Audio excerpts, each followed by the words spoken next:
La mise en service d'un équipement sous pression, c'est vraiment le moment de vérité. C'est une étape critique où la plus petite erreur peut compromettre la sécurité et la fiabilité. Et pourtant, on estime qu'avec une bonne préparation, 80% des problèmes au démarrage pourraient être évités. Alors voyons comment s'y prendre. Cette phrase résume tout. C'est précisément à cette étape que la théorie, les plans, se confrontent à la réalité du terrain. C'est l'heure de vérité, celle qui révèle tous les écarts entre ce qui a été dessiné dans un bureau et ce qui a été réellement construit sur le site.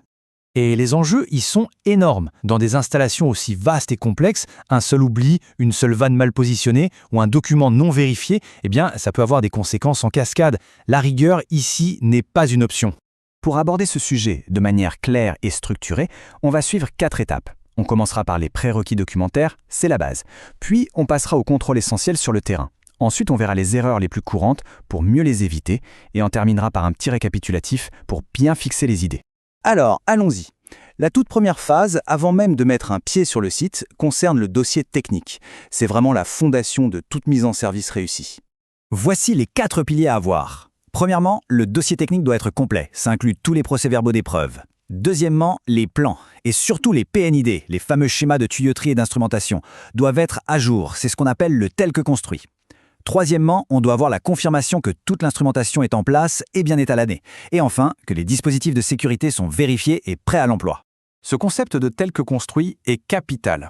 En clair, le plan qu'on a sur la tablette doit être le jumeau parfait de l'installation physique. Chaque vanne, chaque instrument, chaque ligne de tuyauterie doit correspondre au millimètre près. Démarrer avec des plans obsolètes, c'est l'une des erreurs les plus dangereuses qu'on puisse faire. Ok, une fois que le dossier est validé, on passe à l'étape suivante, sur le terrain. C'est l'inspection physique, la tournée de vérification où l'on va confirmer que tout est prêt pour un démarrage en toute sécurité. Le premier point d'attention, l'instrumentation. On vérifie que les manomètres sont non seulement présents, mais aussi lisibles, bien orientés. Et surtout que la petite vanne d'isolement juste en dessous est bien ouverte, sinon l'instrument est là pour décorer, il ne sert à rien. Avoir des lectures fiables, c'est la base pour piloter l'installation. Ce manomètre, il faut le voir comme une fenêtre sur ce qui se passe à l'intérieur du système. Sa simplicité cache son importance. S'il est inaccessible, illisible ou isolé par une vanne fermée, l'opérateur devient aveugle. Il perd un indicateur de sécurité absolument vital. Passons maintenant au gardien ultime du système, la soupape de sûreté. Ici, il y a 3 choses à vérifier. L'installation est-elle conforme? Est-ce qu'elle est montée dans le bon sens pour permettre l'ouverture? Et surtout, où va la décharge si elle s'ouvre? La trajectoire ne doit en aucun cas créer un danger pour le personnel ou les équipements autour. Regardez bien une installation comme celle-ci. Chaque boulon, l'orientation, la tuyauterie de sortie, tout doit être impeccable. Une soupape bloquée ou montée à l'envers, c'est pire que pas de soupape du tout, parce que ça donne un faux sentiment de sécurité.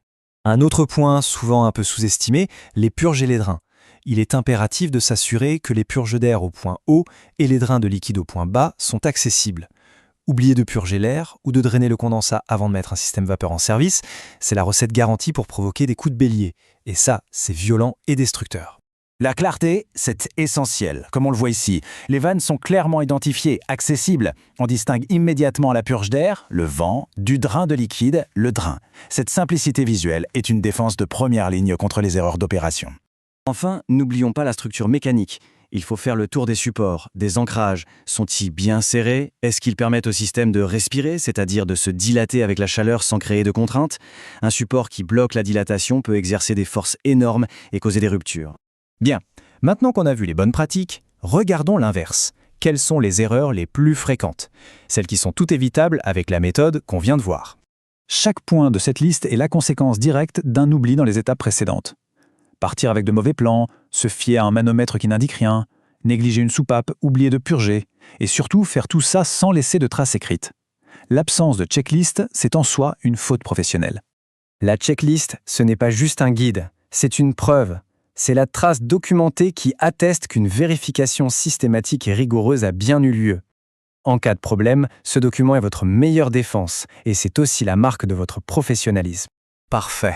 Pour être sûr que ces points essentiels sont bien ancrés, on passe à une petite vérification des acquis. La réponse, bien sûr, c'est le dossier technique complet, et en particulier les plans tels que construits à jour. Sans eux, on avance à l'aveugle. Les 2 points critiques sont la bonne orientation pour assurer son fonctionnement et une ligne de décharge qui ne présente absolument aucun danger. Il s'agit des coups de bélier, un phénomène potentiellement très violent causé par la vaporisation brutale du condensat qui n'a pas été drainé. Voilà la formule à retenir. Une mise en service réussie, c'est l'addition de 3 choses qui ne vont pas l'une sans l'autre. Une documentation solide, des vérifications rigoureuses sur le terrain et une checklist pour prouver que tout a été fait dans les règles de l'art. Une fois que cette checklist est validée et signée, le système est prêt pour un démarrage maîtrisé et sécurisé.